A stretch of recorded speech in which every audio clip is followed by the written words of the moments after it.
Happy Wednesday, everyone. Happy hump day. Happy TLT. TLT. Oi. Reese, TLT. I just got a notification on my phone. We're live.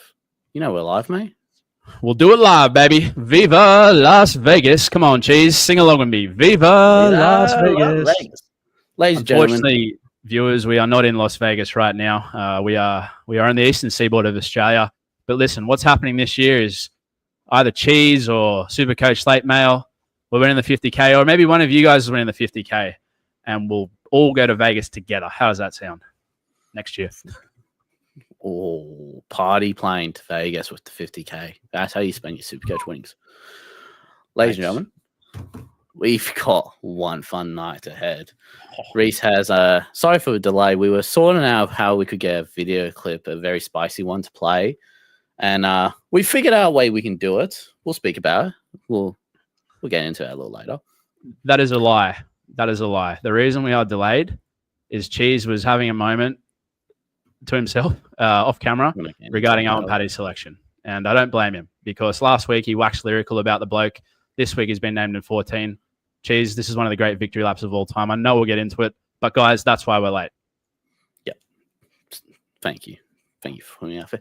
Anyway, hope you're all well. Reese, TLT yesterday. How you feeling after it? Anything got you upset? Anything you're looking forward to?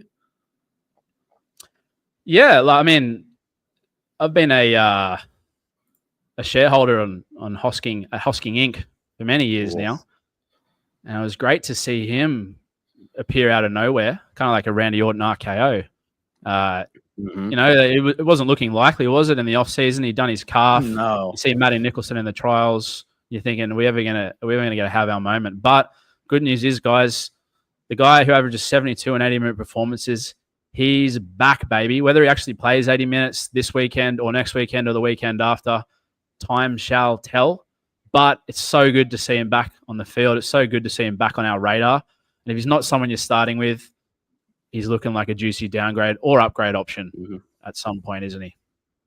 Oh, he is. I mean, mate, when I saw his name popped up, I tell you what, I went from having, one Raiders player to suddenly having three. He's a domino effect. I love that he got named for that. That was, look, probably not someone I'm starting with. I'm very big on Preston Mania. I love me some WWE, and unlike WrestleMania, Preston's a bit more consistent. He's there each week. But I'll tell you what, Hosking's such a juicy target to look at in the following weeks, isn't he? Like if he does get 80-minute games, he's a must-have. Like he's just he's beautiful with it. He's great. Perfect SuperCoach player, isn't he? Perfect SuperCoach edge, rather. Just workhorse, try-scoring threat. Cheese, sneaky try-scoring threat. In the 12 games he's played 80 minutes in his career, he scored 4 tries, 1 in 3. Paying $4.90 with a we won't even name the bookie because they're not our sponsor yet.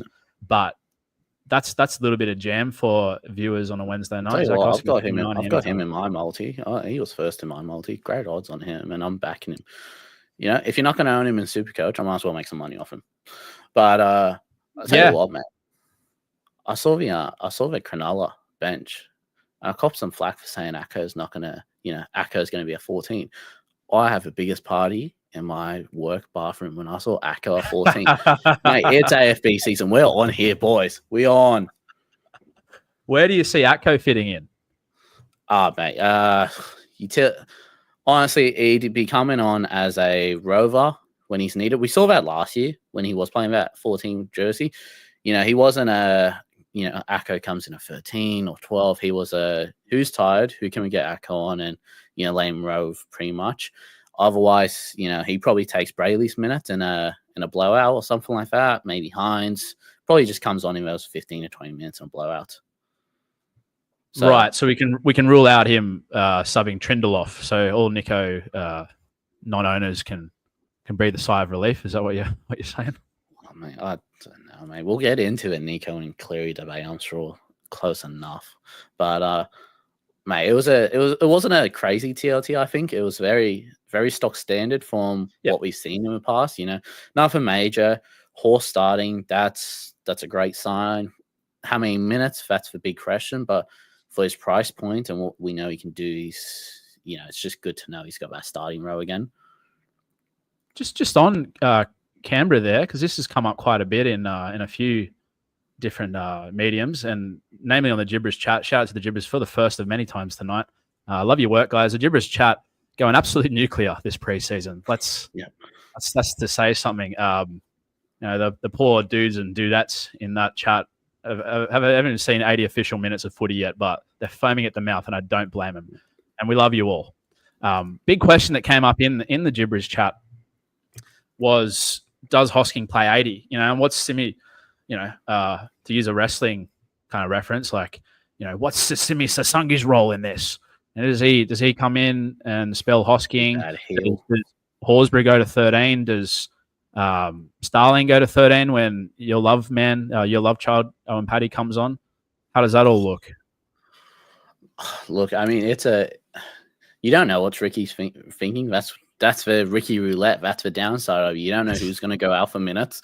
You don't know who's going to not be in the team next week. That's what makes Hosking a great trading target. And like Horse, you can take that risk with, depending minutes. You're not gonna lose out on anything by starting him. But Hosking, it's Papali too. Like, when does Papali come into the mix as well in that game? Like, that's the thing. Yeah.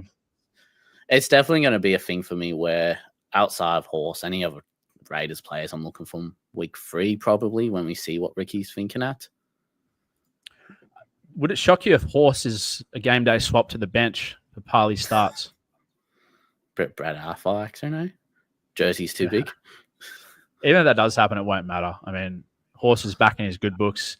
He's had a steamy weekend away with Sticky and Queanbeyan in the off-season. That they love each other again. Oh, Sticky's all over him again. I mean, let me see if I can find it. But Sticky was going raving about him non-stop in the trial, saying that he believes he's going to be playing Origin.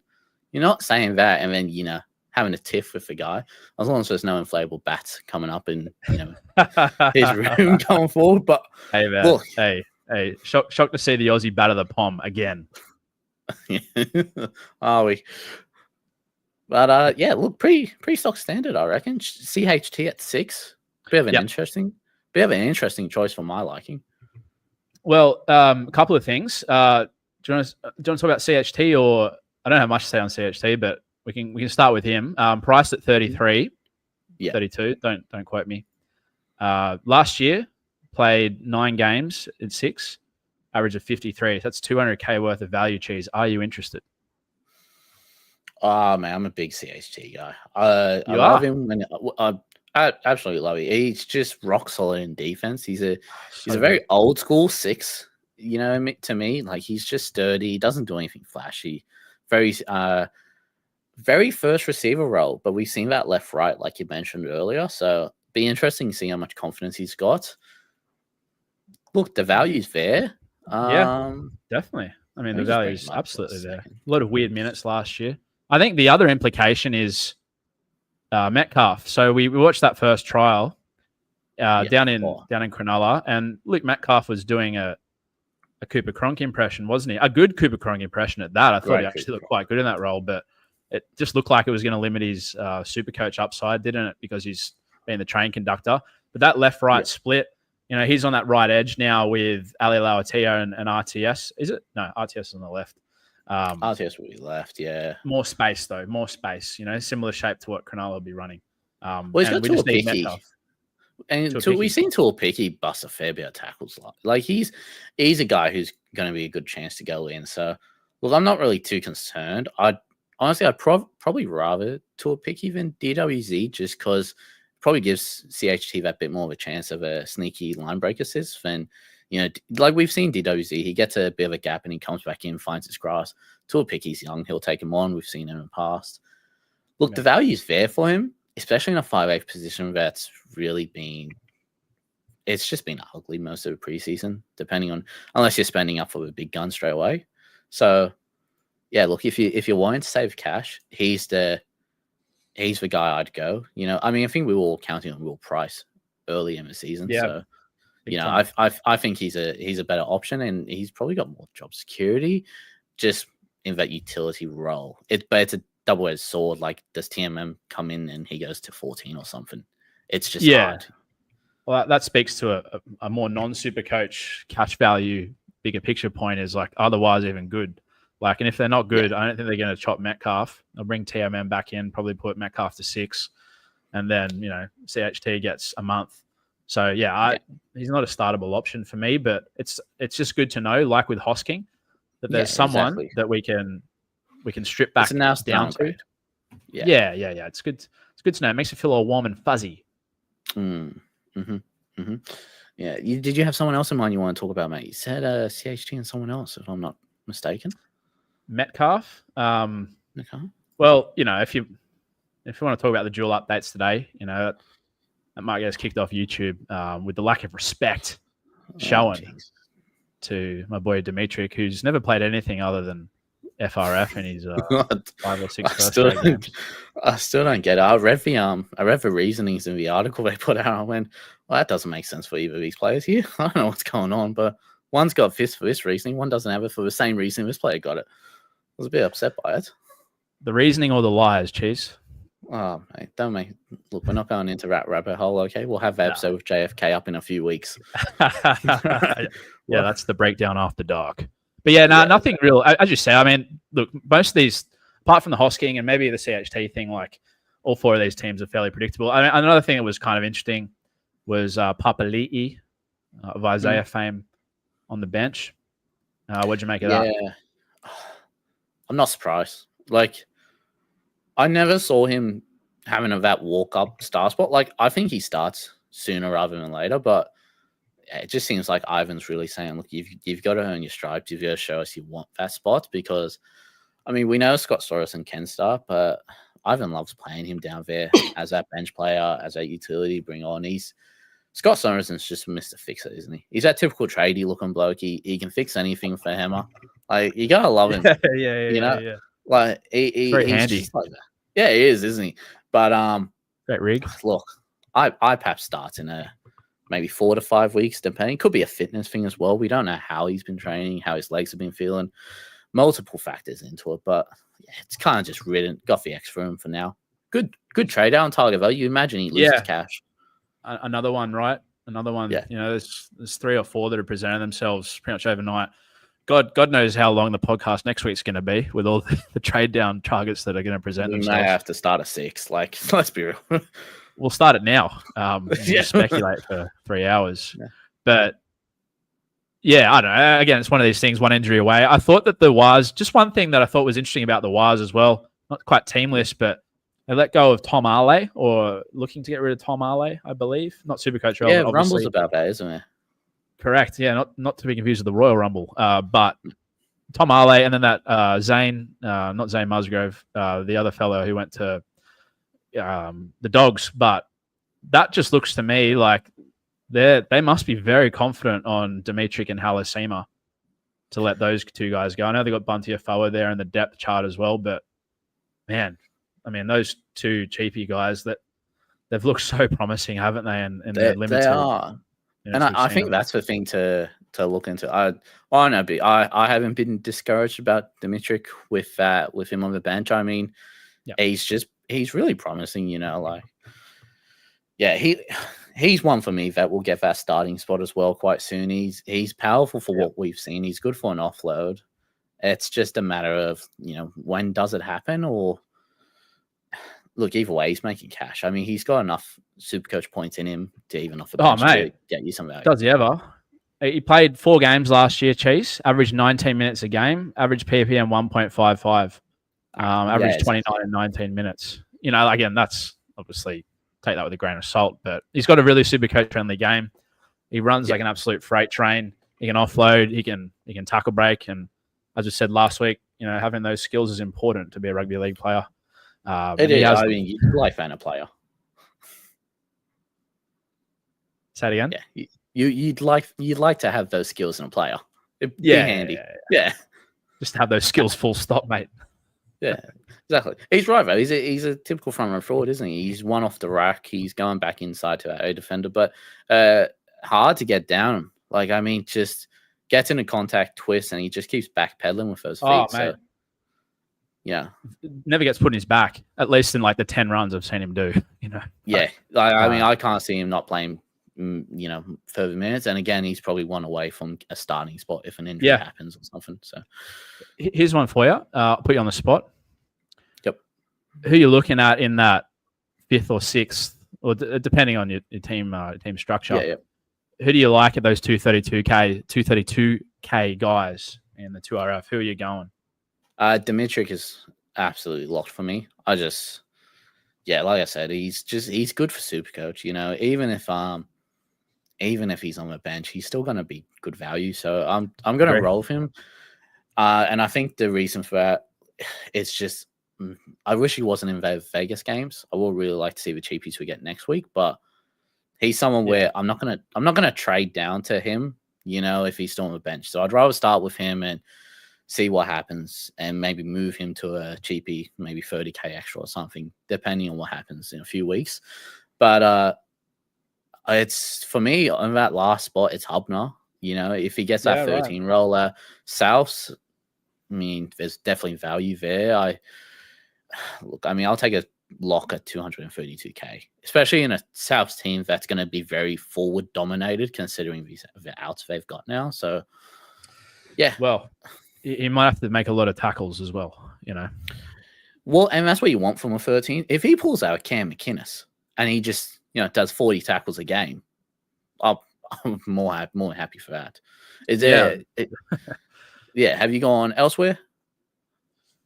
Nah, just Dimitri in that spot, because I've already Horsburgh's my second row 5, and then I got Seyfarth on the bench in the 2RF. So I've only got space for 230K in the 2RF. And it's going to be Dimitri. Very, very stacked 2RF sounds.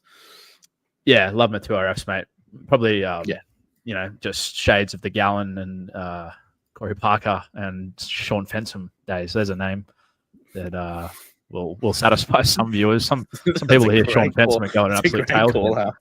Yeah, that's to pause the video and go have a moment, But there's also a lot of chat around Goz getting 80. Have you heard much about that? Like that, are they moved on from Piakura, or what's happening? I don't know. I mean, we know Madge prefers he likes his hard working in defense. We know Piakura's not necessarily a hard worker in defense. We know he's missed plenty of tackles. He's a bit lazy with his technique. I'm not on the Goz train. He's someone and that's why I'm saying I'm happy to start with Dimitri and move over to Goz in week 3 or something if we see that promise from him. Yeah. Whereas, I've seen that from Dimitri already. Goz, I'm just not ready to take that risk on him, and who knows? Madge might, blow a casket in round 2 and go, we're not going with him anymore. Piakura's back in a favourite. It's too risky for me. Have you ever heard anything different from him? From Madge, personally? No. But I thought you had a call from him today. Yeah. Yeah, I just had a beer with him before we started. No, I just reading tea leaves, I guess. But yeah, I agree. Like, Dimitri's more SuperCoach friendly. And if it goes to shit and Goz tons up in the first couple of weeks, I doubt if you have Goz to start with, you're going to play him, and you'd have balls of steel if you were to put the R on him. And I have no problem if that occurs. I'll move off Dimitri before round 3 for sure. Yeah, at least in my situation. You're not missing points, and then if he does ton up, you get the cash anyway. It's just,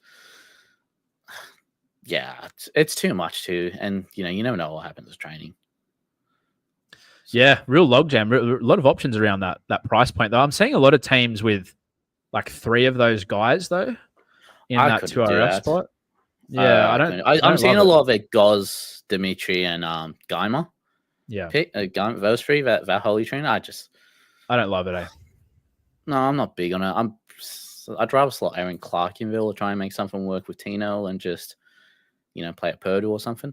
But it's too risky for me, because then you just, you want one of these 232 or 2. We want all of them theoretically to pop off, gain us for good break evens. But like, if you start with 3 of them, yeah, exactly. If you start with 3 of them and 3 of them go terrible, then who are you going to then? You pretty much used all your options. So yeah, no bullets left in the chamber, and then you're kind of chasing your ass, and it might take you to round 8 to get back. And look, obviously the opposite can happen. Obviously, they can all fucking average 60 and pump cash. But the balanced probability suggests not all of them are going to be home runs. One of them, I dare say only one of them is going to or two, maybe. It's like of with those seven. it's like with fullbacks, isn't it? Like fullbacks here is such a great position that you want in your team, but you know, like what's the likelihood that we've got 5 fullbacks scoring a ton in the first round? Like we'll probably see a few fire and a few take a couple of weeks to warm up. It's what happens. Players take time, and you just gotta hope you're lucky with what player you've picked. What you just said, Cheese, kind of reminds me of a question we received from a gibberer a bit earlier today, which go ahead, mate. I might just pull up here.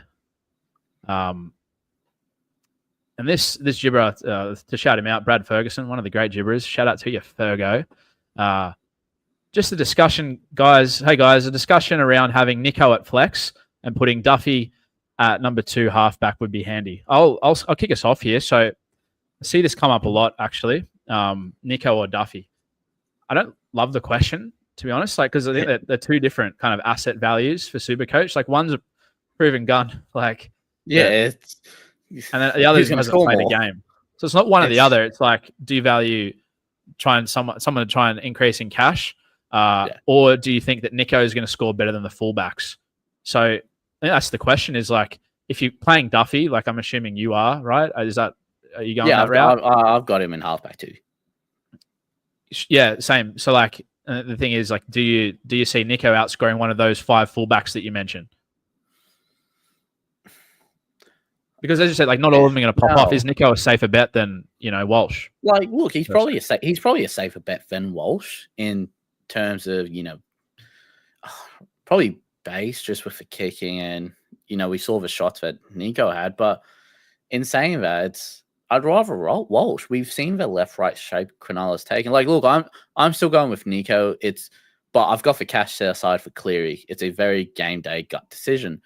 Right. But with Walsh, if I could have Walsh in my team over a Nico, for example, I'd take that in a heartbeat. Walsh could just pop off. If he pops off for 130, in round 1, I wouldn't be surprised. If Nico hits a 70 in round 1, I'm going, yeah, you know what? I expect that for new shape. Like, yeah, and we already saw what that Roosters right edge defense looked like on the weekend with Ponga running right and Best and Sharp and Lucas and Marju. And so what's Walsh going to do to him? He's going to pull their pants down and smack them on the bottom because they've been bad boys. Exactly. But what did you think of Walsh going into the game? We spoke about the looks he was going to get. It's the first time we'd seen him with Reynolds and Hunt there. Did you like what you saw, Chase? Yeah, I was very big on it. I'd feel a lot more confident owning Walsh than I probably have in past years now, knowing that he's got Hunt there now as that backup. Yep. So, look, I'd probably be fine to start with Walsh and then own him until an injury or he has a bad game and he's got a monstrous break even or something. I'd feel a lot confident. He looks good. He looks confident. I noticed that more so he's more active behind the play now and directing where he wants that ball. Right. Hunt, it looks like Hunt's given more reign on his side. We'll say that for Walsh to really set up and go, look, I'm seeing a gap here. Let's get an inside. Let's get an off the hip. So I'm really enjoying it. If Ponga didn't have such a juicy draw, I'd be all over Walsh. I think he's in for a big year yourself. So you're saying in that Ponga Walsh vacuum, you simply favour KP and Walsh, you don't have any space for him. Is that what you're concluding? Yeah, exactly. I'm going Ponga. The draw's just juicy, and also the kicking just helps. The extra goal kicking. It does. Yeah, it does. I mean, the interesting point at Hunt, I'll pull up a clip here for yourself and those that are tuning in as well, obviously in a sec. But yeah, I love Hunt there for him on that left instead of Mam. I mean, that's beautiful. Mam loves the carry, doesn't he? Not the biggest kind of left to right to left kind of shape guy. But yeah, having Hunt there and Reynolds, obviously, just going to provide so much stability. Those guys are in their mid-30s. They're not exactly electric anymore, but they've got a lot of gravity. They're smart. They're experienced. They can get Walsh the looks, get him into the positions where he can cook. And geez, as soon as Walsh gets on the outside of someone, I don't think there's ever been an athlete in rugby league where it's just more game over. There's no one I've ever seen quicker over 5 to 7 meters. It's probably going to be a weak comparison. I'll explain it in a second, but he reminds me a lot of James Roberts on the outside. but just Right. more dangerous. Because Jimmy Vegette, when he would go on the outside, if you gave him a 2 to 3 meter gap, he's going to blitz. He's going to go straight through that gap. Walsh is just so much more dangerous because he can get that pass away. He can put on a set. He's probably one of the best players. No, yeah, he is. He is the best player I've seen who can stop a full speed and turn on a dime. We see players like KP and RTS who's very good at stepping. They know how to change directions. Walsh he's in a whole nother level when he knows how to stop and turn around. He's so much more dangerous. He's one of the best outside players I've seen, honestly. And you're right with Hunt and Reno. They're not going to try to bust the line. They're going to go, we'll set you up. You do the work. Walsh is only 22 as well, by the way. Think about that for a second. That was a scary thought. I'm going to show you a couple of clips here that kind of substantiate 2 points you made there. One being Hunt, and the second being his ability to stop on a dime. Which one do you want to start with, mate? I'd love to do a stop on a dime one first because I feel like we can really analyze that Hunt play, and you'll see what we're talking about when we say that this is probably going to be Walsh's best year going for SuperCoach, in my opinion. Like, he's just got the people around him to help him explode. Big time. Teamwork makes the dream work. So this first clip actually comes from his WAS days, Cheese. 2022 at the SCG, a game I was actually at.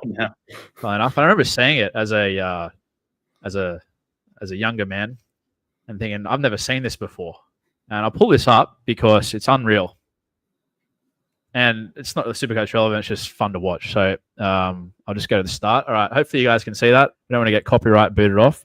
So Johnson passes to Walsh. He goes straight through the middle, 2 tackle, stops the dime, kicks it out to Dallin in the corner. When do you ever see that, mate? Look at this. Bang. See you later. See you later. Boom, boom. Like, stop. Kips. Takes a little stutter step too. He didn't slow down. He sized up. Like, that was the thing. He was looking to explode and went, I'm just going to kick.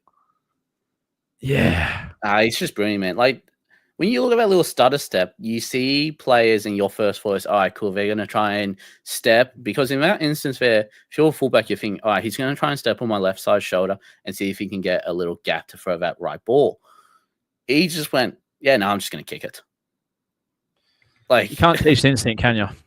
No, he's pure amazing. Eyes up. He's such a great footy player. Second clip. Show us his Hunt one. This is very SuperCoach relevant. So before we play the clip, what are we looking for here? Well, what we're looking for is we want to see how Hunt's got this, how Hunt's got his outside runners. The main thing is we want to see the players taking their focus away from Walsh, focusing on Hunt, focusing on his inside hit player and his outside player. And we want to know what the format's going to be if their winger is they're going to go. We've seen a lot in the past year and two. The wingers are no longer just staying out of their wing. They're starting 5 to 8 in, and then they're sliding across with the ball movement. Show on the sideline, I think. Yeah, exactly. You use the sideline to your advantage instead of starting with it now.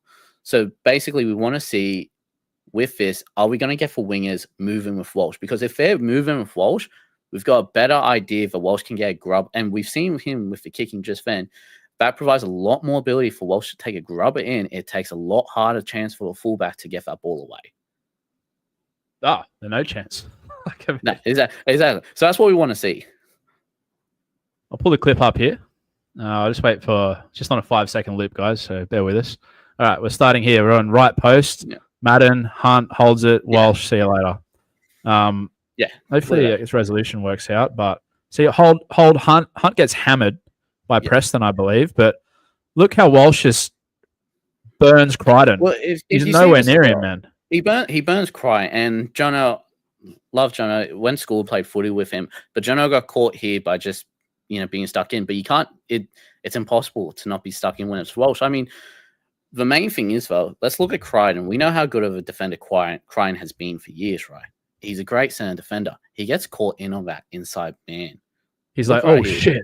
Attention goes to the inside man, and he releases late. Any other fullback, I'd say majority fullbacks, if he releases, he still probably moves aside and gets him. He gets a hand on him, doesn't he? Yeah, he's able to release fast enough where he can move Jono out and say, I've got him, release, head to a winger. You can't do that with Walsh, and we've just seen it there. Second too late, and this is why he's going to be so great for SuperCoach this year. Yeah, it's 20 easy points, isn't it? Well, 20, it is, isn't 21, it? maybe. But like 22. this is the thing too. Look how easy this play is. Yeah. So anytime you see him on the right post, look the fuck out if you're a Yeah, is a that, Walsh or- and we've got that X there too, and that X has barely done anything. Could you imagine if we've got, Payne running that X? You're intriguing two more defenders. It takes two defenders to take down Payne anyway. big time, mate. It's a great So you're shout as taking well. two defenders there. You're essentially marking up on Walsh, and I'll take Walsh over any other player in a one-on-one situation every day of the week, happily. Scary stuff in it. Good line by Hibasaki as well. It's a great line. It's a great line. But the other thing too is look how when you look at that, Walsh didn't get the ball hiding behind his decoy runner there, and we've seen the interpretations change with the block runners. But to me, that just goes, all right, cool. They've basically told Walsh, we back you. Take him on the outside and just gas it. You don't need to take that risk anymore. 100%. And great. The best thing about that is we've got Hunt and we've got Renault now on both sides who I wouldn't be surprised if that's a dual side play. Wow. That same thing, but just have Walsh. Man, I'll tell you what would be really interesting is sitting behind the Broncos and just watching him move. Obviously neither of us were at KO Stadium wherever this game was on the weekend. So unfortunately not. weren't able to see it. But man, yeah, it's a great shout. Do they just have okay, from the right post, we got Hunt here and Walsh, you stand literally on the black dot. Yeah. And then when we fan left, you just go, mate, because we're going to back you to go from the 20 to the 10 like that. Yeah, exactly. And that's going to be a thing too. Say we see them line up there on the far post, right? So they've gone far post they've gone near post to the far post, okay? But say, for instance, they get that play with ball in the black dot. Who's to say we don't see a Renault and a Hunt shape up with that same format either side, and we just see them attack the weaker wing? I know for a fact, they come up against the Sharks, they'll target Ronaldo all night with that play because he'll shoot up. So that's the other thing too. It's very easy for Walsh to just put a grabber through. It's very easy, and this will be the thing too. It's not very beneficial for Walsh, but a cutout pass over the top, they could do a cutout pass twice, and then that opens up Walsh for that short ball. Yeah, options deluxe, mate. He's going to have a blind every year. I wouldn't be surprised if this is the best year we see for him. So they got Roosters first round, who look, not great at the moment. No. And the Raiders. So who's that on their edges? We're talking Tomoko. Currently Tamale's there as well. So we don't know if that would be him or out a bit, but we saw what Hines did to Tamale on in the trial. So imagine Walsh. Yeah, and then you go into the Cowboys, and that's going to be a rookie pairing. They wouldn't have played together before, given Val. That's going to be a new combination. And then you go into the Finns, where it's going to be, depending on if Bostock's back or not, it might be Junior Tupou and Avarillo on one edge. And then you've got Asako and Herbie. Herbie's obviously a great defender. This is probably the best defender in the comp. I'm very keen on this round. Yeah. Jeez, I'll be at that game, actually, on next Thursday night, 8 p.m. We're wearing my Roosters jersey, but I won't mind if Walsh lays it on thick and fast. Mate, look, but then he's got the Tigers in round 5 as well. Those first 5 rounds to start with, and then the Roosters again. Yeah, and look, the Roosters may come good. It could have just been a terrible outing for them. Yeah, who knows? We know they're a decent team, all right. But look, the halves aren't great defensively at all. So look, those first, he's got a great draw. Probably up until the Bulldogs, he can expose every single wing center combination there. So with that in mind, right? With that draw in mind, with those clips we've just fawned over for the last, it feels like it's probably only been a minute. It's probably been half an hour. But given that the Knights have a bye in round 4, and then they play the Dogs in round 5, can you talk yourself out of Ponga? Do you see yourself talking yourself out of Ponga? I wouldn't see myself talking out of Ponga. I'd see myself moving Ponga to Walsh come that bye. Fair. Yeah, look, because that's going to be the thing too. I mean, Roosters, Raiders, Cowboys, we've just gone over it. It's very juicy, but that West Tigers one, he can just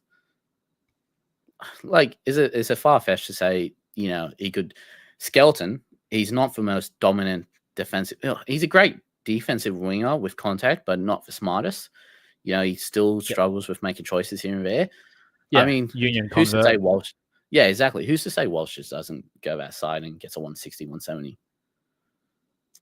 That'd be great.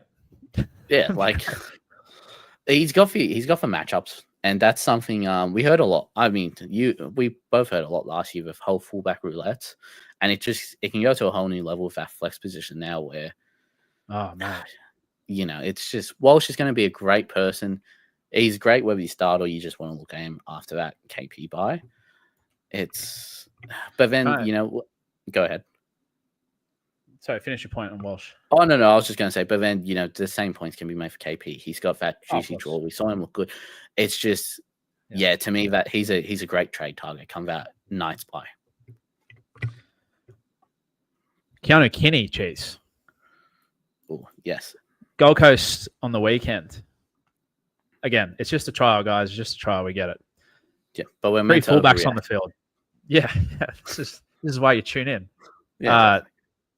3 fullbacks on the field. Well, I mean, 1 fullback, but you got Campbell, you got Brimson, you got Kinney. Yeah, they're all the same kind of player, aren't they? Like, I mean, yeah, I don't think Kinney kick, but what's that going to mean for him this year? I mean, he's 20 years old. Kinney, he's played like 8 first grade games. He's played a couple of tests in New Zealand. He looks like the best bloke on the park. Is there a case that is Kinney the guy instead of Walsh and Pogger? I mean, do you see that? Mate, if it wasn't for that round line buy, I mean, I'd probably be starting with him. He's really like he busts a tough. He loves it, mate. He does, but his work rate is great. He'll take it back off the kick return and he'll be in there for a third hit up. Like he wants the ball. Yep. Look, Brimo and JC, they're not hunting Reno where they're really going to help set him up, but they'll take the pressure off him. They're both threats on their own right. I do see a lot more of his points coming from his base than more probably try scoring opportunities. But then again, we've seen him create his own stuff coming out of the back of his end. So he's a great option to look at. Yeah, purely through that volume factor, because he's getting 35, 40 touches a game or whatever it is. That, he's just going to get under blokes, isn't he? And yeah, he is. He's a very great type of player. Great. Listen, obviously, great point regarding Hunt Reynolds versus Campbell Brimson. The antithesis of each other, isn't it? Like exactly. Look, you're not right about Hunt and Reynolds breaking the line, but you're right about JC and Brimo taking the line on. So they both benefit their fullbacks. The question is that, but actually, you know what? Both fullbacks complement their halves perfectly. Walsh is a player that, look, he does make things happen on his own, but he's so much better off that third receiver and getting that step. We've seen him we've seen him in grand final, right? On Cleary. He's just amazing. He's just amazing on that third receiver. Kinney, on the other hand, though, I mean, he's amazing taking the ball himself. So it kind of works both in their favors.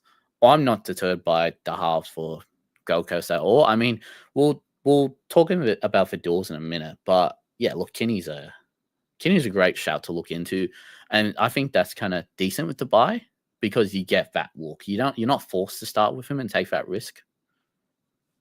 Yeah, I mean, the same goes for a lot of those Titans guys, right? Like Brimson, they love that duel that's popped up today. Yeah. The average at 6 is great. It's high 60s. He's unders. Well, let's get into that. So we'll start off with Brimo. So Brimo got that 6 duel. Yeah, and we've seen the averages of did you post? I believe, is that correct? No, that would have been our friend the Whisperer, mate. Oh, great friend Wisp. Yeah, Whisperer did have a good post on his averages. I can't remember it off the top of my head, but find it. Look, so Brimo's I've played around for team a little bit since TLT came out, and Brimo's just a great target to look at. He's a very juicy trade target. The question is, though, I wouldn't say, the injuries and stuff like that, because we've got Turbo, we've got players like that in our teams. It's more just, can he do this on a consistent basis for the whole year and stay available? Yeah, it's a ceiling choice, isn't it? Because you're not starting with him, are you, in that 5/8? Like, it's with only one backup in that position, it's a bit like Kinney at fullback. It's a bit hard for me to justify starting there. Whereas, if you're trading him in, you're not going to want to waste that trade, taking him out 3 to 4 weeks later. You'd want him there for at least half a season, in my opinion. Here's one for you on the second 5'8" slot. Just on Brimson, by the way. Since 2022, this is per SC Whisperer. Average of 55.3 when he's playing anywhere not 6. Playing 6, average 69.2. So that's that might keep us up tonight, that one. But here's one for you. We've already discussed CHT, Chanel Harris Tavita. Then we've got Dewey, and then we've got Brimson in that second awkward, all awkwardly priced, in my opinion. Exactly. Harris Tavita, but awkward choice. Out of those three, who do you like and why? Yeah, it's Brimmer. Look, like I said, I like CHT. There's value there to be made, but I wouldn't start him over my current 5'8". I wouldn't go that route. But Dewey, no. Decent value. I think Brimmer's a home run target in that price range. Wow. Look, he's valued at 54 right now.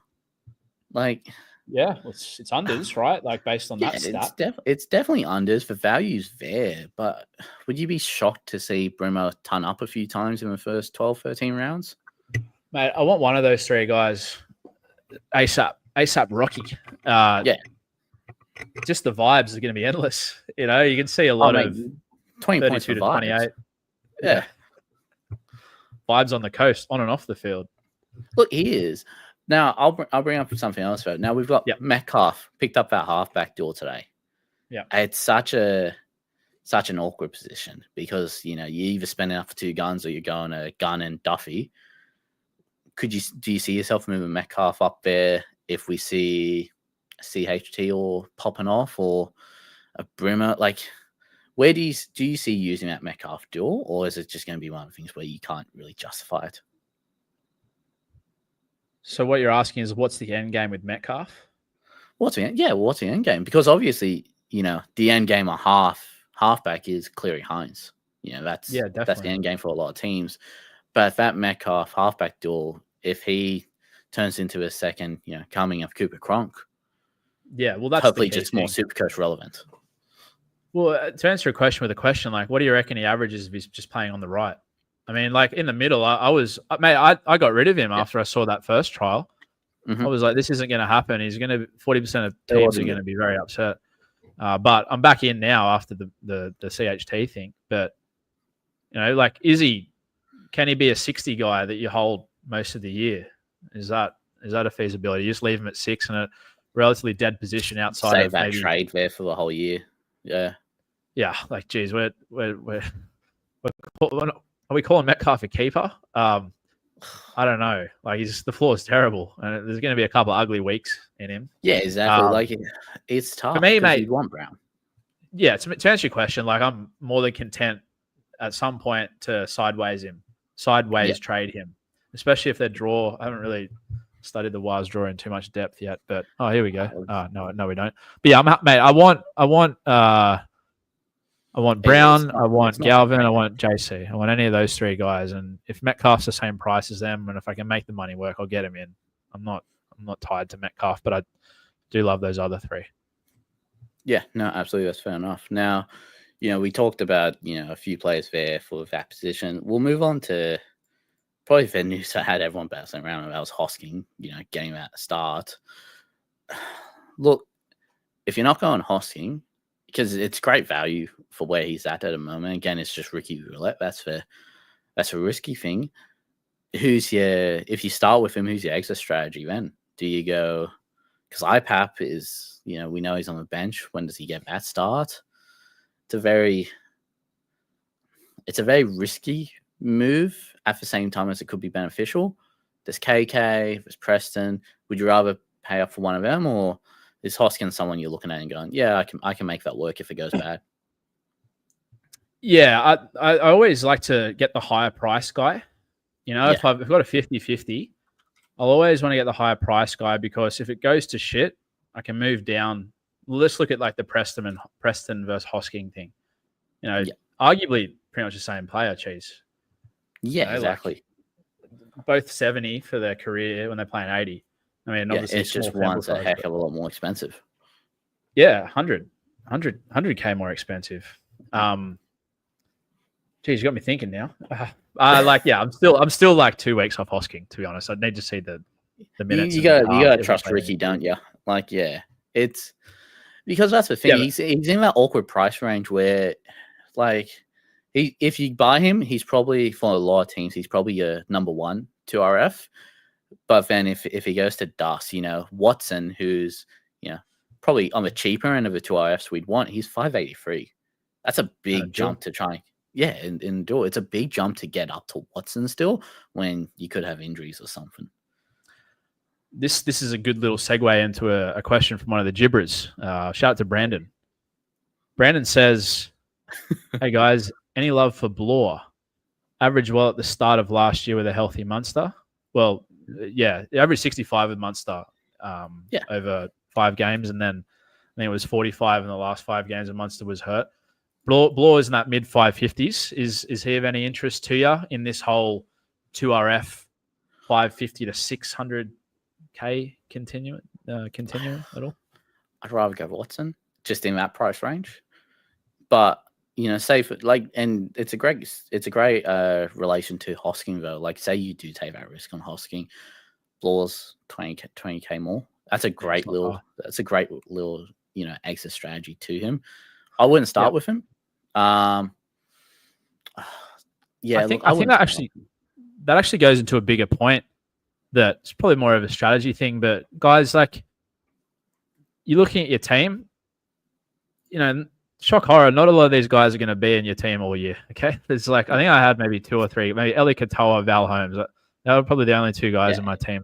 You got to be lucky if you keep them all year. Yeah. I don't think that Sandon Smith's going to be there around 27, guys. But the point is, like Cheese mentioned it, have an exit strategy. Exit strategy. Okay, with everybody. Yeah, because anything can happen. And I think Rowan brings up a great point. He's great, but he's not that round 1 start. Yeah, I agree. Realm, he's playing the bye in round 2, and then Penrith may as well be the bye. Look, and who's to say you don't pick Blore up cheaper in round 5 to 6? Like, he may play decent, he may pass the eye test in those first couple games, but just might not score great SuperCoach wise because of the teams he's up against. It happens. We've seen it before. You can pick him up cheaper later on. Maybe bridge that gap there with one of the 2RF cheapies. A safe half, for example. If safe half gets a couple good few games earlier, because remember, he's got that price rise before Blore as well. If he gets a good game in that 3 rounds, he goes up, Blore maybe goes down. You close that gap. You're saving, maybe 20K, something like that. What did you think of safe half on the weekend, Chase? Oh, jeez. Red mist alert. Wasn't he just a workhorse, eh? We saw, like, we know what we were getting with Terrell May, right? We knew he was still going to be an absolute workhorse and stuff. Fucking safe half, man. He couldn't get enough of tackling. I loved it. I started with him last year, and it was awful. He was on my it was awful. No, it was on my never again list. You and 3 other blokes. Yeah, exactly, mate. Hey, we had a party, okay? It was fine. Yeah, it was a rough night. But mate, we were just a year early, and look at him now. You're right. He looked you great saw it before everyone else. Yeah, look, I mean, he's not someone I'm looking at who's going to bank me tries or anything, but he's a great player just to have a safety. Mate, he's so playable. He's unders. I'll tell you what I really enjoyed about him on the weekend. Again, it was only like 70-minute performance, but he looked calm. It was like he had his head on. Yeah. The worry, like, me and a couple of my mates have just, been they're putting up a lot of barriers to bring a safe half in because of the red mist factor. And I get it. We've all seen it. He's not the most likable bloke, or at least not before he does well for our SuperCoach teams. But they gave him the captaincy, I believe, before that game. Yeah, he did. So, like, he's obviously well trusted and respected. Like, he's looked to as a leader. So you don't get that if they think you're going to be going off to the bin every week or something. Very steady. Very steady. He'll be a slow one of the slow burns to 600k. Yeah, exactly. But you he'll need go over. those type of players. Like you can't have you can't have a team full of rock stars. You know, if you had a team full of Reef Walshes, you're not going to do well. You need those players. You need those Cam McInnes type players. They're just going to net you about 50 to 60. It's a slow burn, and you can just plug them in and play them. Safe ask that guy. He showed it on the weekend. He's loving the workload. Big time. Question for you from a gibberer, Dan Singh. G'day, Singy. How are you, Singy? Discussion. Oh, he wants to have a discussion about how much cash to leave in the kitty. That's part one. And part two is, when do you buy cheapies? Do you wait for the BE to be great or jump on ASAP Rocky? Second shout out to ASAP Rocky tonight. Mm-hmm. Are there any examples from last season in that regard? Sharp / Armstrong / Eero. So let's break this question down. How much cash do you want to leave in the kitty to start? Is there a magic number? For me personally, because I've got Hines in my team at the moment, and like I said, it's between him and Cleary, I'm leaving enough cash to go up to Cleary, and then 50k on top of that. So I want to leave enough cash where, if say a Purdue or a Shib or a Toa, or just one of these cheapies just doesn't get for sport and they don't look like they're going to sport for a while, I can make a slight adjustment and just grab someone in there. So sorry, just to be clear, you're making the Hines versus Nico decision on game day on Sunday? Is that what you're saying? I'll be very vocal about it on all my socials. I kid you not, that decision, because that affects whether or not I start with Hosking and AFB. It's a very, very domino effect. Shit. You're not going to sleep on Saturday night, mate. Mate, I'm not. If the game's at 11 a.m., I'm freaking hell. Maybe on the tins early. Mate, the scrambled eggs are going to be burnt that morning. I'll tell you that, because I'll just be standing on my phone. Yeah, look, it's going to be a 10-minute before. It's really just gut decisions whether or not I think Nico's got enough upside on that right side or whatever. But for me, I'm leaving enough cash for that Clue. But I always like to have about 60k, 70k just left. Formally, 20k, 30k for me, but with the Vegas games, it adds that speculate. And again, remember, guys, teams are still training this week as well, so you never know when an injury is going to pop up or something. Oh, don't say that. Yeah, I don't wish on anyone, but no, obviously not. Expect disappointment. You can never be disappointed. Yeah. Second part of the question. Oh, it's meant to give you my 2 cents, mate. I don't really have an opinion on that. I've never really thought about it, to be honest. I would be very satisfied if I had nothing in the bank. That would be great. I'd love if somehow I was able to pick that magic combination and then have literally $0. I got to $100 in December. I got to $100. I was very impressed with myself. I don't know if we can do it. About 3,000 teams ago. The second part of the question from Singy, how are you, Singy? Is when to buy cheapies. He says, wait for the BE to be great. Not sure what that means. Or do you jump on ASAP? Do you reckon that's more before the price rise? So good breaky going into a price rise game, or? I'd say so. Yeah. I think it's a pretty easy answer. You want them as cheap as possible, because the goal is with cheapies is cash generation. Yeah. So to make the most cash, you've got to get the most growth. Yeah, I mean, look, I like to pick them. You get 2 looks at a cheapie. We'll use a Sharp, for example. I mean, he came in after the start of the season, I believe it was. I don't believe he started that season. Did he? Sharp? Let me double check. Armstrong, Sharp, and Eero didn't. Didn't start last year. Armstrong wasn't that phase. That's weird, man. He's not playing in the Super League or something, isn't he? Yeah, he had a good play, actually. That was a highlight. I saw him earlier this week. But look, Sharp came in at round 14, had a 62 against Melbourne, a 72 against Panthers, and then they had the bye. So he had 2 good looks against him against 2 pretty decent teams. We'll call them pretty decent. But right. So that makes sense. What Singy's asking now is do you bring him in for that second game after he's gone well against Melbourne, or wait? What do you think? Like in that Sharp situation, do you remember what you did, or did you touch him? I don't think I got on Sharp. I think I had injuries. There was a reason I couldn't get on Sharp. I just can't remember off the top of my head. But Yeah. in this scenario, for example, I'd want to jump on him for that Eels game, which was his price rise game. He scored a 61, but he made 109K. Say, for example, you jump on him, you watch that Melbourne game, scores a 62. Great, this player looks good. He passed the eye test. Let's bring him in, and he gets concussed against Panthers, or he gets dropped the following week. You're stuck with him now. He hasn't made anything. You've got to waste a trade game out. Yeah. Well, I'm very big on waiting for that price rise game. You're not missing out on anything unless they're an absolute superstar, and with the next coming of Nathan Cleary and they're scoring tons. What are you Tom really Duffy missing out on? Yeah, exactly. Like, what are you really missing out on? Yeah, it's like, how are you going to play him? I think there's also that job security factor as well.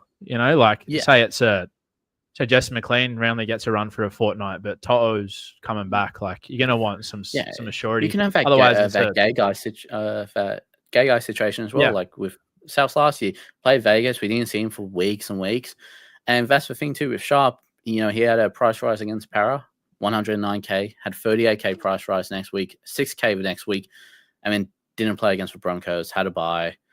Like, look, you gotta. It's a bit like stock market. You gotta know when to jump in, when to jump out, but you don't want to jump in too early. Put your funds in one player, and then you're going, oh, well, great, I don't know what to do now. Well said. That actually morphs into. Actually, you want to take it from here, mate? You got something else you want to talk about, or do you want me to give you a couple more questions? No, we got a few questions for the hub tonight, which is great. We'd like to see that. Now, look, we did speak a bit about Hosking. Now, are we both in agreement? He's not a priority, obviously. This week he's a look and see, right? Oh well, yeah, he's going to obviously come out and do 110. We're going to look stupid. Yeah, is that look? We said we're not getting him. So, yeah, exactly. Just add. We'll have a tally on the side screen next week. Yeah, basically get him, guys. He's going to ton up. But yeah, in all seriousness, I'll have a look. I'm just scared about the rotation, and he hasn't played any footy for ages, right? Yeah, exactly. That's the thing. He doesn't have a lot of games in the years he's played. So look and see. Is there any reason why Nicholson's out? Sorry to talk over the top of you there. Is there any reason why Nicholson's out? To be honest, was there rumbles of an injury? Like, I think I heard maybe a little rumble of an injury, but yeah, I thought he looked good. He looked good. I didn't expect him to get the start straight away, though. I mean, I also heard chatter that Ricky said he was going to spend time in cup and that. So it's an odd situation. It's mind games, mate. Yeah, it's Ricky roulette. We know that. We're used to it. And I've still got three Raiders players in my team for some reason. I'm useless. Well, there's one reason for one bloke. One big reason. One big reason. Seriously, I'm telling you guys now. Yeah. You're putting something on Paddy this weekend, mate? No, I've got no expectations for Paddy. Look, I don't understand the whole negative with Paddy. Like, he's a bottom dollar cheapie. Like, I still think he scores the same as Pax, to be honest, unless Pax scores try. Like, he's got the workload there. I'm not expecting him to get 60s, get 70s, but you're expecting him to make money for bond. How many people go and double cheapie anyway? It's just, mate. Yeah. But again, if Paddy comes out and gets a 70, you'll see me for Paddy, Owen Paddy custom-made t-shirt throughout the season. Yeah. Yeah, or an Owen Paddy neck tattoo, which I wouldn't rule out if he goes really well. Oh, yeah, no. I'll get a Porsche of his face, honestly. If he's... Well, don't tempt me, mate. But, look... Oh, yeah. Yeah, I just... Personally, I won't go Paddy straight away. I'm confident with Mamo. And, as a Roosters truther, I feel like I have to support Stan Smith. Mamo's a good pick. They're going to go one off the ruck most of the game anyway. So it's a great pickup. He'll be tackling a lot, and he's wearing black boots, which I like. I always like it when someone wears black boots. It's no nonsense kind of stuff. But look, if it goes south with Duffy, Clifford. Yeah. What's the update on Clifford? I'm worried. I haven't heard anything from Clifford. Rumors he's back round 1. Rumors he's back round 3. Look. I mean, it's really up to Duffy, isn't it? He likely gets a shot round 1. They've been talking. Look, I can't remember which player was off the top of my head, but they asked. I think it was Laybutt. They asked Laybutt who's taking the goal kicks, and he was saying, Duffy and Drinky's been sharing. Looks like Duffy's got first hand. You wouldn't be saying Duffy's got been sharing with kicking. And we also saw him in trial too. If you didn't think Duffy was going to play round 1, why would he'd kick. Wouldn't make sense. So you reckon, like, if they go quite well to start, obviously if they win a few games, he's going to keep the jersey, isn't he? But they play Manly round 1 at Brookie, then they play the Sharks at home, and then they play the Broncos at Suncorp. I mean, geez, do they win any of those 3? Not against Brookie. Oh, do you see them winning against the Sharks? Sharks come back from Vegas, long trip. Good point. It's favorable for them to win that game, in my opinion. And the Broncos one, I mean, for Derby, you don't know which team's going to get. Both likely rise for that game. I think the bigger question is more, do we see Duffy pick up enough sneaky try assists in those first 2 games to really have a nice price rise? So help me out here. Like, I've got Duffy in there, but I'm still keen on Paddy. I think Paddy's weirdly got more security at 14. Do I start with, or does not? It's not going to matter. I start with them. I won't play either of them. But would you rather see Paddy in my side or Duffy? Base, I'm going Paddy, just because, again, I think we saw what Paddy can do in the trials, and I wouldn't be surprised if he ends up starting back end of the season. Wow. I think he's got the potential. Look, he's not going to break the world open in these first few games. He probably does enough to keep the spot. 14, slowly grind his way away. With Duffy, I mean, look, if he has a stinker round 1 and round 2, what's to stop him from getting Clifford in round 3? Like, that's the thing. But you've got, I mean, for anyone who's got Duffy and their Smith combo, that's a very popular combo. I mean, it's a very easy get out jail free card though. Yeah, exactly. You got jail for get out of jail free card. Exactly. Yeah, you've got a presidential pardon. Yeah, and Pax too. I mean, Pax is what's he? 212 off the top of my head. What is 232? So look, not a 40k jump, about 50. About 40k, 50k jump. So it's not a lovely jump. It's not a quick gap, but it's a you've got get out of jail free cards if Duffy goes wrong. The upside of Duffy is just so much more better than Paddy. Upside with Duffy. Well, upside in the sense of upside and Duffy. Like, I mean, we saw him in trial, didn't we? I mean, Duffy gives he goes one off to Drinky, and Drinky just goes straight through the line. Probably doesn't do it as easy in an NRL game, but what's to say he doesn't pick up a sneaky try? Yeah, and then again, we saw Paddy score a double in about 30 seconds. In that trial. He's a sniffer dog. Yeah, loves it. Yeah. Now look, we got now Twitch it. We've got a big question. I'm going to summarize this in a moment, but before I get to that, Twitch Flinch. My apologies. What's the answer to the front row 4-4? Cheapie or NPR? What do you reckon, mate? Say it again, please, mate. Option for your 4th front row forward. Are you looking Cheapie, NPR? What's the option around there? Currently, I've got 2 nuffs actually in FRF 3 and 4. Yeah. Oh man, I'm so happy. I wanted to do that so bad. I don't like any of them. I mean, it's dead awful. Takura. If Takura gets a goal, I'll have a look. He'll score a try every couple of weeks.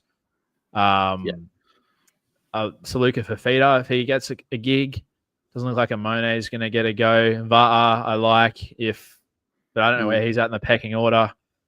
Hunt, I really don't like. I'm out on Hunt. I'm sorry, guys. I know he's pretty popular, but he's 30 odd. He's never played more than 25 a game. I don't think that's. He might play a bit more, but it's just going to be and do you really want him with May as well when it comes up to a bye? Like, takes 2 of your front rowers out straight away. Yeah, so I just there's no one really jumping out at me at the moment. I mean, I would have loved, obviously, our boy Dimitri to have gotten, not been robbed of a jewel today. That would have answered the question there. But currently, I just don't love anyone there. So double nuffs. I mean, last season, to tell a war story, I carried what's his name, Hughes and Samuel Fainu as my FRF 2 and 3 all season. Yeah, I did pretty much all season with May there. So yeah, I'm not too fussed, man, to be honest.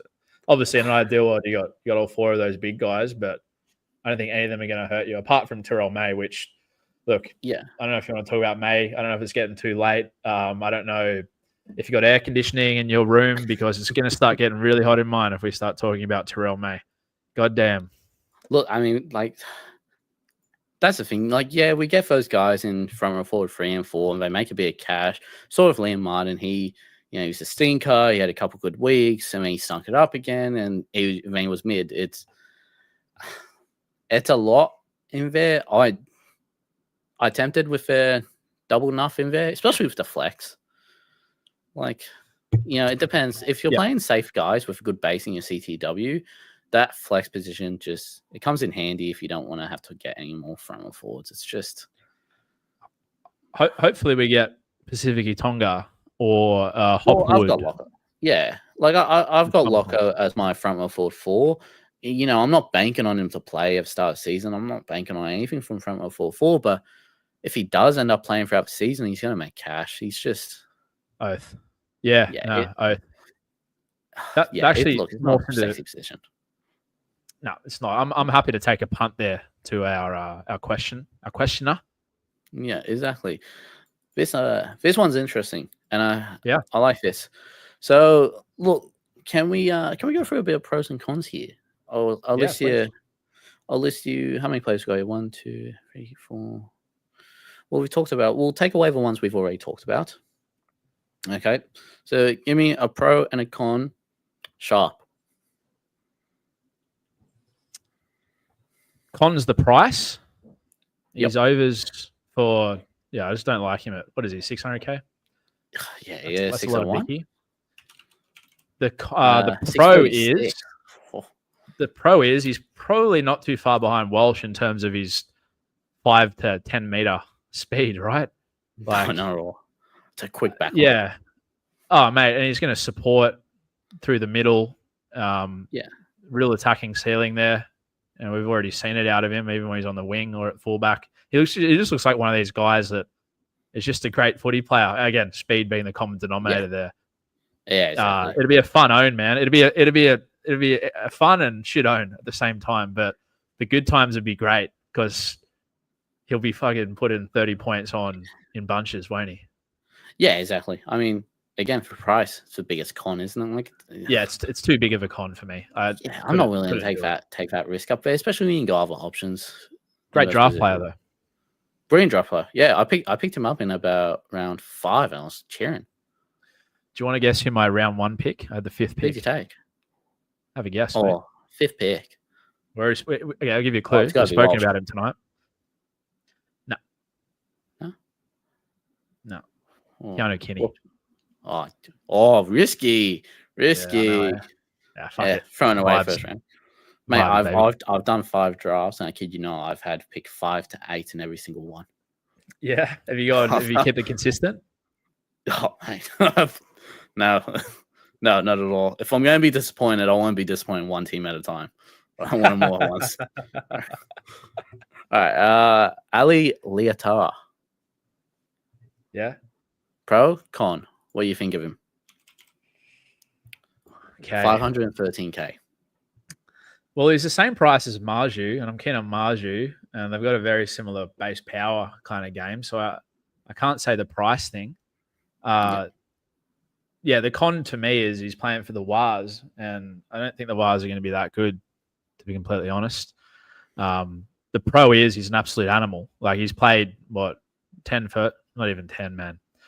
Like, he's so powerful. He's got such soft hands. You can't really stop a guy like that, and he's only going to get better. And like, he's already showing he can pump 60s without a try. I believe he did score a 60 against Cronulla up here. late last year. It was a try. Dead set on a 60. No try. Yeah. Just pumped out. Yeah, just all work. Based. Yeah. Look at that. And there's a he's 76. He's a great player. Price is interesting too. I mean, sorry, just to go back to that point, like, I actually kind of regret saying that thing about Marju. Marju's definitely got a better base power than him. Like, there's games here he's got 22, 26. Again, he was a rookie, so this probably doesn't even matter, to be honest. But no, and we've got a small sample size for him. Like, mate, if that 60 didn't happen against Cronulla in round 26, which I believe the Wars won with a last-minute Sean Johnson. it was fair. Cut out. You were? You're on the hill? My season seats are literally on the 5 meter line where SJ set up that try. I remember looking at my missus. I saw him look up and he counted, and I saw him load. I was just went, fuck. I waited there for an hour after the game trying to get a photo of SJ, and didn't come all the way. Yeah. Oh, Just sit near Scott Morrison, or mate. Oh, you couldn't pay me to sit next to him. Couldn't not pay me. I think they tore up his freaking membership contract anyway. Yeah, he added it back after he lost the seat. He added it back, mate. God. Keep politics out of sport. Viewers are like, keep politics out of sport. I want to talk about the libs tonight. Out of a shower. Yeah, but, give us some better toilet. Thanks, Gomo. That'd be appreciated. To answer the question, look, if he didn't score that 60 against Cronulla last year, he'd be in my side because he wouldn't be 500k. It'd be probably 420. Exactly. If he was cheap, he'd be up there, wasn't he? Yeah, and that's honestly, the con is his price. But man, like there's here's one. He's someone good to look into. Yeah, do you see him being an option at some point? Yeah, absolutely. I mean, but again, it's only if the Wires are looking good. Yeah. Like, and I feel like that's a discussion for a lot of you. Like, we've got players where, you can look at it and you go, oh, look, even if it's like KP, if the Knights aren't doing great, you still look at KP because, you can put on the scores and the Knights have just watched it. But, Leotari's going to need for Wires to play good for him to really be relevant. Big time, mate. Big time. We'll go one more just on this question here because I've added him today. Kyle Weeks. Yeah. Pro and con. How do you feel about him in that 5'8" row? Well, he's the same price as Brimson, isn't he? Yeah, exactly. Same. So I'll talk you through what I'm thinking here because like I said, it was a domino effect for my team today, and I had to get rid of Luai in order to facilitate some moves. Yeah. I looked at it and went, Weeks he's got the Wires. First game. We know he's not injured. He gets that first game out of the way. He's a great person I can look at getting rid of. Move to Brimo in a few weeks. Oh, I like it. Because especially at fullback. Yeah, imagine he goes. I don't think it's crazy to say he gets an 80 plus against the Wires. He picks up a try assist, very feasible, and he just needs a few 65s, I'd say, and it's happy days going to Brimo. You make cash on Weeks before you have to pick him up anyway. Yeah, Waz, Bronx, Manly, Cows, Sharks. I like probably 3 of those 5. The con is the base isn't great, and he's got pretty similar kind of base to Metcalf actually. So it's an attacking thing. So do you want to pay 500 for a guy whose base is poor? I mean, if he was a fullback, you wouldn't do it. No, exactly. Price. Like if he was only fullback, you're not having him. Nah, but at 5'8", you have a cup of coffee with the idea. Mate, the big pro for me, it kind of morphs into the con actually. Is he's had a full season at fullback. Last season he would have been he started at 6, didn't he? Last year? Yeah, he started at 6 and he just got rotated back and forth between the two. Yeah. They couldn't make their mind up, could they, with Rapana and all that kind of shit? No, exactly. But, and if they look, they look better in attack. He's had a full off. He started at 7. Jeez, what are we talking about here, mate? He came in round 8, jersey number 7. He played 7. He played 1. He played 6. It kind of looked like my cricket scores with the bat. Just. Jeez, he did too. He played 7 for quite a few. He didn't get many games at the 1 at all. When you really think about it, it was like. And even then, he still got the average was 51. He still got slid to a 6. That's the thing. I like Weeks as I like Weeks only purely because of Brimo getting that 6 deal now. If he didn't get that deal, I'm probably not looking at Weeks. But you get rid of him. Say for example, Weeks stinks it up. Yeah, cool. Yep. You go to Brimo before the cash drop. Who theoretically we know the stats are there for Brimo. He should go well 5'8", but I don't mind it for a 1 to 2 week high upside play. It's dependent on how your team is. I'll tell you what, mate. I think if you're starting with Weeks, I don't think there's gonna be a lot of people that are gonna bring him in. You know, if you're starting with Weeks, you gotta stick with him. Like, stick with him for that first 5 weeks. Like, no pun intended. I don't see myself if I don't start with him. I don't think I'll bring him in because I think the value is probably going to be capped there at that 600. Yeah, exactly. I don't see him averaging a hell of a lot more than 60. Again, famous last words. Clip that up. But the thing that really worries me about it is what I enjoy about it. He's had a whole off season at 1. One of the gibberers, Bailey. Shout out to you, Bailey. He noted when watching that trial that Weeks was popping up left and right in shape. So he's had a full off season doing that. But traditionally, Ricky's never really used his fullback like that. Admittedly, he had Rapana. Who knows? Sebastian Chris even played a bit of fullback. They're not exactly live wires. Chevy was there those two guys, wasn't he, last year? Who? Sorry, Chevy there for back a little bit. Yep, another one exactly. Like they've never had a fullback there consistently, not for a long time. Yeah, he's almost kind of a Timu version of Walsh in terms of his speed and all that acceleration. He's a fun sprinter to go against. I'll tell you that. But yeah, look, like you said, it's for pro, it's a con. Yeah. One for you. This comes through from Sakothanoth, also known as Sam. He goes, Emre Gula, thoughts? Where do you stand on Gula? Don't hate it. 330k. Where is he at the rotation? I mean, Couchman starts, Gula starts. Is there 100k worth of value there? Does he get 40 odd? 45. He needs 45 to be relevant. 45. Starting. I mean, it's not impossible, and it's not that far fetched. Like, let's be real. 45 isn't that crazy. No. Yeah, but look, I just think there's better options. Again, like. Yep. 331. I assume you're looking for that front row forward free spot. I mean, I'd rather find a cash to go up to Clark and use that dual. But yeah, look, I mean, I don't mind the Gula show. I mean, boring. I don't think it's too far fetched. Yeah, it isn't, but it's just a boring pick, isn't it? It one is. From Jesse. Shout out to Jesse. How do you preserve as much flexibility as possible for TLT next week, Chase? How do you preserve flexibility for TLT? Get all your Vegas players in your starting lineup. That's rule number 1. Get them in the starting lineup so you got that flexibility with your bench and your reserves. But yeah, with the whole Vegas stuff, it's making sure you still got a bit of cash in the bank, or even if you want to have 2K, 3K, you know, it may sound nerdy, it may sound overcautious, but have the exit routes on plan. Like I said, teams are still training. We've seen a bunch of injuries pop up in the last week and a half at training. Katonga today, I believe. Excuse me if I haven't pronounced that correctly, but the Para guy, left edge, I should say. I can't remember exactly what, but he's had a mess up at training, hasn't he? Yep.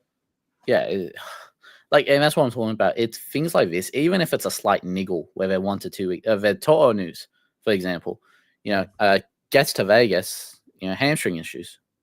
Like, it's a niggle, but he pulled it getting on the plane, did he? Hey, must have. Too much Dragon Ball Z on the plane. But, like, look, I mean, you want to... I've taken a different approach from last year. I don't know about you, but last year I had maybe 2 to 3 players in Vegas. I was very against starting with them. I wanted a lot more options come the following week. And, now I'm sitting here with about 8 to 9 players. Well, I know Vegas? It's just for Vegas. Yeah. Crazy. Who? Let's see. All right. We'll go through this and we'll answer one more gibberish question. We want to put the kids to bed soon. And we're talking about all you gibberish. Well, hey, listen, we can't put the gibberish to bed. The gibberish gibber all night and we love them for it. The night crew. I wake up for the gym at 5 a.m. and I go, there's 300 messages. All right, so let's see. We've got RTS. We'll go through team base. We've got RTS, Metcalf, Clark. Happy with it. I don't really care too much. Clark's there. I've got Tino on the back end. Clark's literally just there as a front row forward free in the end days. Sure. Now, I've got Horse, I've got Paddy, and I've got Weeks. Wow. Okay. And now I've got Brayley, AFB, and Hines. Wow. So I've got 3 from each team here. Holy shit. Mate. Yeah. I don't know what I'm doing. But you're going to be coming first. After Mate, I'm going to be shit bored come next week. I'm going to have barely anyone playing. But, like, I mean, I know these players are locked in at least, and I've got exit routes for the rest of my players at least. So, you know, if something does happen with a safe off, say he picks up a niggle, I've got Talangi there I can go to. Preston, something happens, you know, I've got KK, well, I've got the cash, I can go up to him. Like, plan ahead, even if you think it's, you know, plan ahead for the stupidest ideas in your head. If you think Tom Duffy's getting left off and, you know, he's not going to make it to the game because his card broke down, make sure you've got that, you know, 20K to go to Sandon Smith if you don't have him or something. That feels like a mole tweet. Wait. Okay, no, I'm Mole not on the rumor Burner account. But like, yeah, mate, how are you looking at? Like, how do you prepare for flexibility with the Vegas? What do you mean by flexibility? Well, just like having, well, for next week, just, you know, say, how do you leave yourself not prone to being stuffed? Oh, well, as you said, and, you know, again, another question / bit of advice comes from, and you already mentioned it, there's a very chivalrous gibberer named Bailey. Shout out to you. And chivalry is not dead. It's not a question, but we're good to remind everyone, to remind people to start their Vegas players and not have them in the reserve. That's it for me. You know, just make sure they're playing. That's my goal. You know, the only thing I'm looking at there is Dimitrik. You know, but again, it's like Goz or Geimer. Like Geimer might actually pay left edge based on the news today, or rumors today rather. That's the only thing that's kind of like a bit iffy for me. But even then, I don't give a shit, man. He's not going to be in my team anyway. And I'm prepared to move on. Talking about a low cash, like they're not traps. They're so low. You can't get trapped by them. You go someone else around at price rate. Like for me, I'm looking at Shib. Like if something happens with Shib, or you know, for some reason he doesn't get a spot, you know, you move him to the next person you can. We've got options around those price ranges, thankfully. Big time. Yeah, I've only got 3 for Vegas, mate. I've only got Big Red, Nath, and Metcalf. Couple more random ones for you before we wrap up. Yeah, give me one more, and then we'll look at wrapping up. Last one tonight comes from Horse. Oh, how are you, Horse? He says Vegas is training you well. Yeah. Again, make sure you don't get the crowd the bird, mate. He goes, hooker's my biggest issue. Don't want to go cheap. Best value for a consistent 60 plus. So Horse, like many of us, doesn't want a cheap hooker. Who's the best option for a 60 plus hooker that's consistent? I mean, Grant comes to mind immediately. I mean, is Grant the only one where you really go consistent 60 plus? Like, I mean, based off what we know. Like, look, I'm all aboard that Brayley train, but you know, I hope he averages 60, but I can't sit here and, you know, say confidently that he's averaging 60. You know, Grant's the only one that comes to mind when I go, he's averaging 60. What are your thoughts on Wade Egan? He averages 63 when he plays 80 minutes. Yeah, when he plays 80 minutes. That's the question of how many games does he get 80 minutes. He's just... Yeah, he's a walking HA, isn't he? Yeah, mate, to answer Horse's question, Grant said, like, you know, obviously... if you want for 60 plus, you pay it for Grant, I think. Like, yeah, pretty much. I mean, that's Watson? Really actually Watson. Yeah, like I'm a Watson truther, especially if they have a 14 on the bench. He'll play 80 between 9 and 13. That's very well. Thankfully, aside from Brayley, I wouldn't really be looking at any other hooker in that 60, like that has the potential for that. So you've got your pick of a draw next week to see what the teams look like. I'd definitely keep an eye on Jacob Little if something happens to Cook. I'd keep tabs on Marshall King. Yeah, role dependent. I mean, they had him on the edge on the weekend. Well, there's the rumors now. Yeah, there's rumors that he's on the edge, but rumors he's on the edge and apparently moves into the middle when Finney comes. I don't know. Look, if he's playing middle, you put him down to 60, I think, comfortably. Yeah, I thought coming our radar at some point when Marshall King, well, again, don't wish it goes down, but it seems as though he's good for an injury, isn't he? Look, I think it's Grant. You get for 60 and then you get the upside with him. But You got players like Watson who, the base is there. And if you really just want to probably notch that 60, and when I say 60, I mean 60, you Cam McInnes and you just put him in with tackling. Yeah. Yeah, I'd pay up. I'd get Grant. And listen, we're probably... Yeah, and look, we've got a viewer that we both love. His name's Rugby League Realm. He's probably screaming into his computer or tablet right now saying, what about Appy? What about Coruscant? Well, Realm, the reason we haven't mentioned him is because Dewey's kicking all season, baby. So Appy is off the table in terms of 60-plus averaging hookers, and Dewey's going back to 2016 form or whenever he was last relevant. Look, yeah, Appy, but... Nah, look, and that's the thing too. I think if you're not paying 612 to sit Appy until he comes back in round 2, are you? No. Especially because he's not going to be kicking. Yeah, no. If you just want to, if you clip that, but yeah, look, yeah. I mean, if you just want that 60, just go Grant. Find me cash to go up to Grant. You know he's there.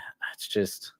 That round 2 buy, I just hate it, but at least you got that 60 MV upside. Completely agree, mate. Harry Grant is set and forget. Yeah. Now, mate, before we wrap up here, going into the Vegas games, 2 games. Yep. What a lonely weekend this is going to be for footy. But what are you looking to see this weekend? Is there anything that you're looking to see from a SuperCoach perspective? Yeah, like Hosking. Just see what that looks like. What are the minutes like? How's he moving? Horsburgh rotation, probably the Canberra rotation, I'd say. Like Canberra's a big one. How do they all move around? Keen to see Nath. Always love watching Cleary play. How does it look without? Well, he's got Jack Cole there. Is Nath going to be both sides of the ruck? But the biggest thing for me, it's something we spoke about at length last week. Is Nico playing right? Is Trindle playing left? Are they both taking touches of each other? There's a final stat I'll leave you on. And it's courtesy of you, actually, Chase. Oh, shit. This will be good.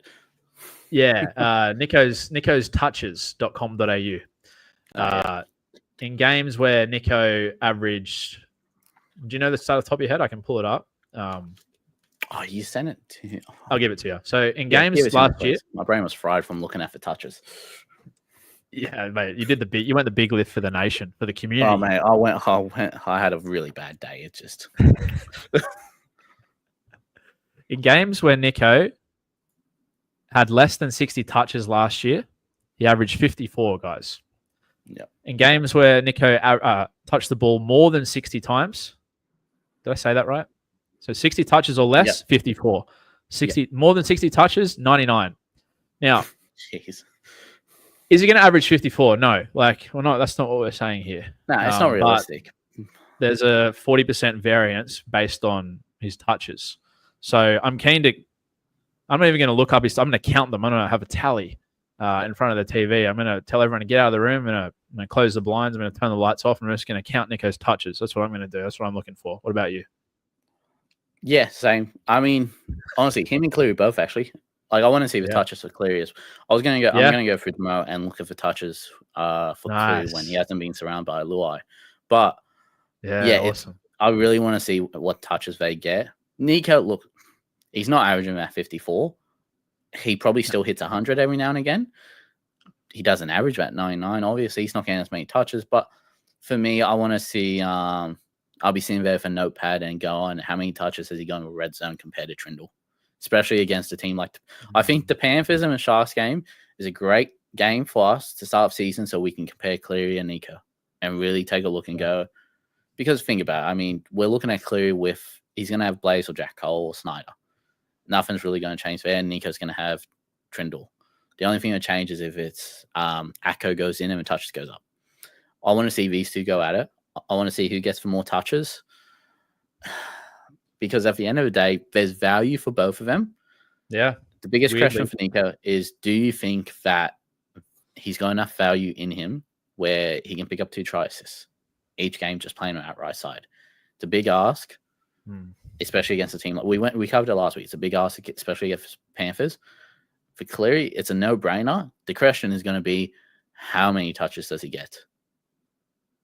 He's gonna go big, but it's just how many touches does he get, and does he consistently get those touches? That'd be a lovely thing to track. And segment 1 next week, touch counts. Oh, yeah, well, I think that's what we are leaning towards, actually. Yeah, well, even all year, mate. Like, it'd be an interesting thing just to see, like, the Nico and Trindle thing, and what that. What we'll have, I'll tell you what, we'll work on it going forward. We'll look at getting the spine touch counts. It's going to be a lot easier to track from round 1 than it was doing the Nico one, where I went through 26 rounds last year. But it'll be a lot easier, and we can bring it up, and maybe we'll find a nice little fun segment we can get our viewers on, maybe some prizes or something we can give away. Yeah. We'll give you a meat pie and a can of Coke or something. Yeah, exactly. Yeah, we'll see what happens.